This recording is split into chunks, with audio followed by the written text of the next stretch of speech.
अस्सलाम वालेकुम student, I hope you all are fine. जैसे आपको पता है कल हमने जो है अपना स्टोइचोमेट्री का चैप्टर स्टार्ट किया था और उसमें जो है कुछ पार्ट्स रिमेनिंग थे। मैंने सोचा था इसके अगला पार्ट 2 बना के कंप्लीट चैप्टर को कंप्लीट करेंगे। जस्ट एक तो हमें मास वॉल्यूम के बारे में पढ़ना है और ऊपर एक और जो है लिमिटिंग रिएक्शन। बस इसके बाद हमारा चैप्टर कंप्लीट है। पिछली वीडियो में जो है थोड़ा सा न्यूमेरिकल भी कम थे और कुछ स्लाइड जो है मिसिंग थी, तो मैंने उनको यहाँ पे इंक्लूड कर दिया। तो सबसे पहला टॉपिक जो हमारा है वो है मास वॉल्यूम। इसके बारे में हम पढ़ चुके हैं, मतलब रिलेशनशिप स्टोइचोमेट्री में। अब हमें सिर्फ इसके जो है कुछ स्टेप्स मैंने इंक्लूड किए हैं और जो इसके न्यूमेरिकल्स देखना है। तो इसमें जो है हम क्या करेंगे, इसमें हमें जो गिवन मास मिलेगा रिएक्टेंट का, हम उससे वॉल्यूम प्रोडक्ट रिएक्टेंट या प्रोडक्ट का हम जो है अननोन को फाइंड करेंगे। 3 स्टेप्स हैं। अगर आपको मास गिवन होना तो इसमें आपको सबसे पहले मोल में कन्वर्ट करना है। जैसा आपको याद है हमने मास मास रिलेशनशिप में देखा था, अपने डायरेक्ट मास से ही कैलकुलेशन कर दी थी। यहाँ नहीं करना, यहाँ पहले आप क्या करोगे, मोल में कन्वर्ट करोगे। उस मोल को आप कन्वर्ट करने के बाद आप अननोन को फाइंड करोगे और फिर उसका मोलर वॉल्यूम को फाइंड करोगे। 3 स्टेप।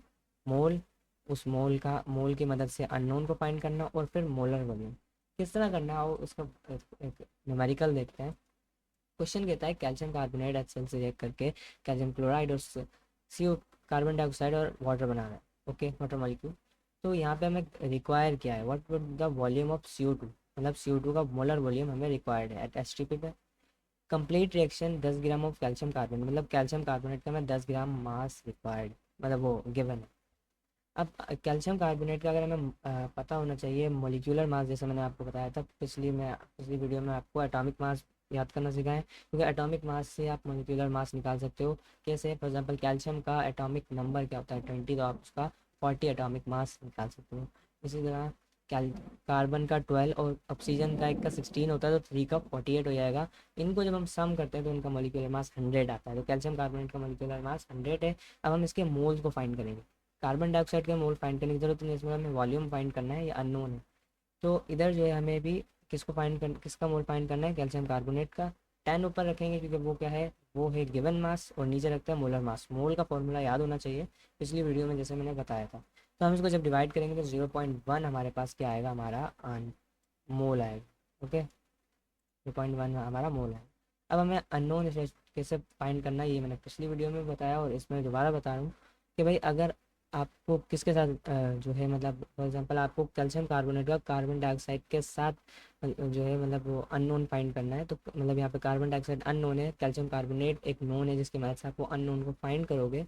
तो आप कैल्शियम कार्बोनेट के साइड देखो, यहाँ पे कुछ नहीं तो मतलब 1 इसका कोफिशिएंट और कार्बन डाइऑक्साइड पे भी 1, तो आप 1:1 इनका तो वैसे ही लिख दोगे। आपने जो इसका मोल फाइंड किए हैं वो यहाँ पे लिखोगे और अननोन के मोल जिसको फाइंड करना है उधर एक्स लिखोगे। सिंपल से आपको क्रॉस मल्टीप्लिकेशन करना है, आपके पास एक्स की वैल्यू आ जाएगी, मतलब मोल मिल जाएंगे। अभी भी हमारा आंसर नहीं आया, हमें वॉल्यूम निकालना है। जैसा बताया था आपको कि भाई वॉल्यूम कैसे हम निकालते हैं, फार्मूला। फार्मूला कौन सा, जब हमने इंटर कन्वर्जन सीखी थी, तो मोल को आप इक्वल रख के वॉल्यूम से जो है आप डिवाइड कर दोगे उसके मोलर वॉल्यूम से। अब मोलर वॉल्यूम कितना है, वो 22.4 है। अगर आपने पिछली वीडियो नहीं देखी है तो आपको इधर बड़ा कंफ्यूजिंग रहेगा। जिन्होंने पिछली वीडियो देख ली है उनको यहाँ पे बहुत आसानी हो रही है, क्योंकि ये सारी कन्वर्जन आपने पिछले डिस्कस की है। अब आप जब इनको मल्टीप्लाई करोगे तो आपको वॉल्यूम मिल जाएगा 2.24 लीटर। तो ये इतनी मुश्किल न्यूमेरिकल नहीं है, बस तीन तीन स्टेप याद रखने, मोल, मोल टू अननोन फाइंड करोगे और मोलर मास, बस। अब लिमिटिंग रिएक्टेंट का कंसेप्ट जिस तरह से हमने बात की थी कि भाई फॉर एग्जांपल अगर आप बर्गर बना रहे हो, एक सैंडविच बना रहे हो, तो उसमें आपके पास एक चीज़ है या फिर एक जो है आपके पास कबाब है और 2 ब्रेड है। सही है, 2 ब्रेड है। तो आपको क्या है, सिर्फ एक ही ब्रेड चाहिए एक कबाब के साथ।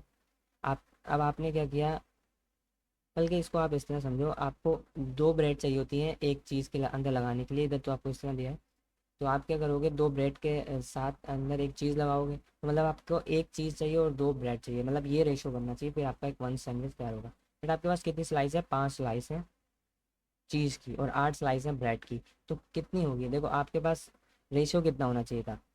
अगर यहाँ पे 1 है तो यहाँ पे 2 हो जाएगा। तो अगर 5 है तो यहाँ पे 10 होना चाहिए, मतलब ब्रेड यहाँ पे क्या हो गई, लिमिटिंग हो गई। और जो स्लाइस हो गई वो क्या हो गई, वो एक्सेस में हो गई। तो इसको कहते हैं लिमिटिंग और एक्सेस रिएक्टेंट, बट हम इसको इस तरह नहीं मतलब हम इसको केमिकल रिएक्शन के तौर पे बात करेंगे। तो केमिकल रिएक्शन में क्या होता है, जो रिएक्टेंट अमाउंट में कम होता है, मतलब उसकी वजह से कुछ अमाउंट जो है प्रोडक्ट की फॉर्म नहीं हो पाती, मतलब कुछ मतलब वो कम्प्लीटली कंज्यूम हो जाता है, कम्प्लीटली रिएक्ट कर जाता है, और वो उसको हम कहते हैं लिमिटिंग रिएक्टेंट, कम्प्लीटली प्रोडक्ट में कन्वर्ट हो जाता है। लेकिन जो रिमेन रह जाता है, जिसको कोई रिएक्शन करने के लिए कोई मिलता ही नहीं है, उसका जो मतलब रिएक्टेंट, तो वो क्या होता है, वो एक्सेस होता है, उसे हम क्या कहते हैं, उसे हम एक्सेस रिएक्टेंट कहते हैं। दैट्स एक्सेस रिएक्टेंट जो यूज अप ना हो कम्प्लीटली रिएक्शन में, तो उसे हम एक्सेस रिएक्टेंट कहते हैं। इसकी हमें इसको किस तरह से फाइंड करेंगे, फॉर एग्जांपल आपको कहा Fe+S, और Fe+S में आप बताओ, मतलब जो Fe जो मतलब आयरन जो है सल्फर के साथ एक्ट करके Fe+S फॉर्म कर रहा है, तो इसमें बताओ कौन लिमिटिंग है कौन एक्सेस है। आपको दोनों के मोल दिए हैं, यहाँ पे तो रेशो 1:1 ही है, आप जैसे जान सकते हो, यहाँ 1 यहाँ 1:1 है। तो इधर देखोगे, इधर जो है Fe जो है कम है, तो आप Fe को क्या सपोज करोगे, Fe को आप एज अ लिमिटिंग रिएक्टेंट लोगे आयरन को, और सल्फर क्या है यहाँ पे एक्सेस रिएक्टेंट है।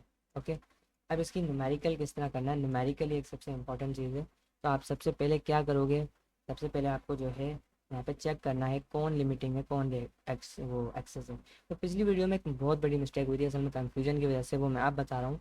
देखो, आप कभी भी एक्सेस रिएक्टेंट को नहीं लोगे स्टोइचोमेट्री का, मतलब जो भी आपको आगे क्वेश्चन दिया है, वो मास में भी सॉल्व करने को दे सकता है, मोल में भी दे सकता है, और वॉल्यूम में भी दे सकता है। आप कभी भी एक्सेस रिएक्टेंट को नहीं लोगे, आप लिमिटिंग रिएक्टेंट की मदद से सॉल्व करोगे।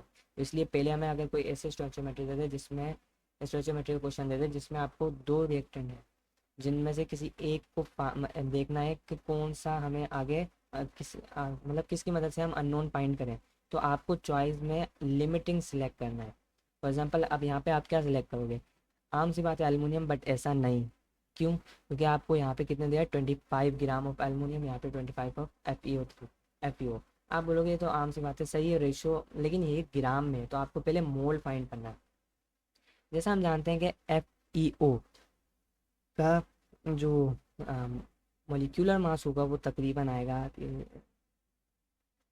तकरीबन आपके पास आएगा 71, यस 71 इसका मोलर मास आएगा, जिसको आप 25 से डिवाइड करोगे तो आपके पास नियरली 0.3 कुछ आपके पास आएगा। सही है। और एल्युमिनियम का जो होगा वो 27, यस एल्युमिनियम का 27, जिसको आप 25 से डिवाइड करोगे तो आपको आपके पास मोल आएगा 0.9। तो अब आप देख के बताओ, अगर आप इनको जब डिवाइड करते हो तो किसके मोल, मतलब कौन यहाँ पे एक्सेस है कौन यहाँ पे लिमिटिंग है, तो आपको यहाँ से पता चलता है FeO, iron oxide. Iron oxide जो है क्या है, लिमिटिंग है। दिखने में तो ऐसा लग रहा है भाई एक्सेस में, लेकिन यही लिमिटिंग है, तो इसलिए क्वेश्चन कंफ्यूजिंग करेंगे। तो हम क्या करेंगे, देखो वी कैन प्रोड्यूस, अब हम उसको वैसे ही जैसे हमने स्टोइचोमेट्री में क्वेश्चन सॉल्व करते हैं, इस तरह हम उनको सॉल्व कर देंगे। If we produce 19.4 gram of iron, if iron oxide is limiting, ये लिमिटिंग था। फिर हमने जो है इसको आगे इस तरह से सॉल्व करना है, और ये हमारा आंसर आ जाएगा।